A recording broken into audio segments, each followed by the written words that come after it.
Yet again, look up, dear Christian brethren, and amend your prayers from this time forth. Look on prayer no longer as a romantic fiction or as an arduous duty. Look at it as a real power, as a real pleasure. When philosophers discover some latent power, they seem to have a delight to put it in action. I believe there have been many great engineers who have designed and constructed some of the most wonderful of human works, not because they would be remunerative, but simply from a love of showing their own power to accomplish wonders.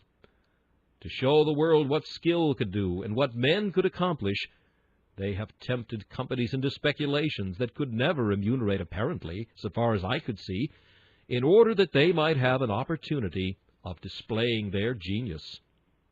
O Christian men, and shall a great engineer attempt great works and display his power, and will you, who have a mightier power than ever was wielded by any man apart from his God, will you let that be still?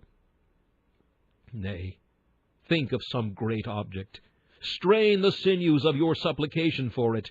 Let every vein of your heart be full to the brim with the rich blood of desire, and struggle, and wrestle, and tug, and strive with God for it, using the promises, pleading the attributes, and see if God does not give you your heart's desire.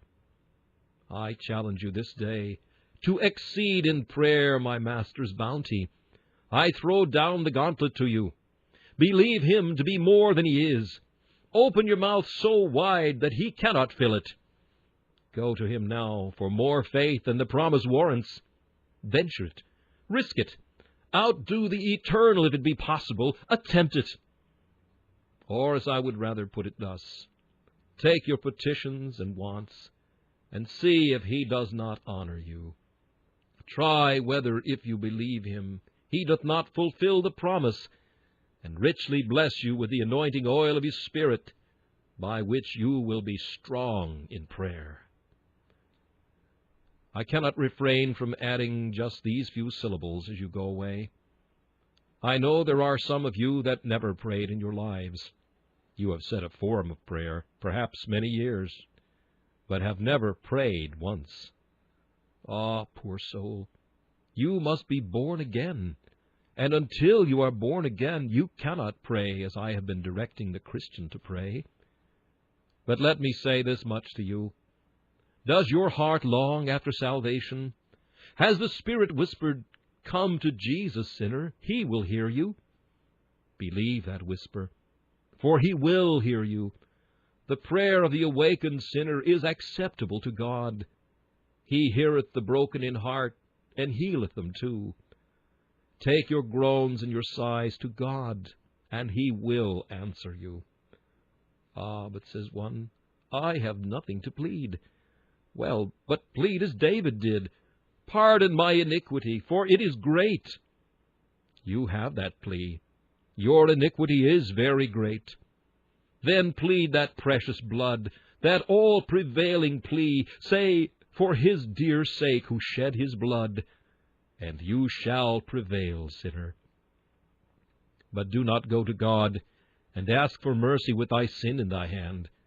What would you think of the rebel who appeared before the face of his sovereign and asked for pardon with the dagger sticking in his belt and with the declaration of his rebellion on his breast? Would he deserve to be pardoned? He could not deserve it in any case, and surely he would deserve double his doom, for having thus mocked his master while he pretended to be seeking mercy. If a wife had forsaken her husband, do you think she would have the impudence, with brazen forehead, to come back and ask his pardon, leaning on the arm of her paramour? No, she could not have such impudence. And yet it is so with you, perhaps asking for mercy and going on in sin, praying to be reconciled to God, and yet harboring and indulging your lust. Awake, awake, and call upon thy God, thou sleeper. The boat is nearing the rock. Perhaps tomorrow it may strike and be shivered, and thou be cast into the unfathomable depths of everlasting woe. Call on thy God, I say, and when thou callest upon him, cast away thy sin. for he cannot hear thee. If thou lift up thy unholy hands, with a lie in thy right hand, a prayer is worthless on thy lip. O come unto him, say unto him, Take away all iniquity, receive us graciously, love us freely.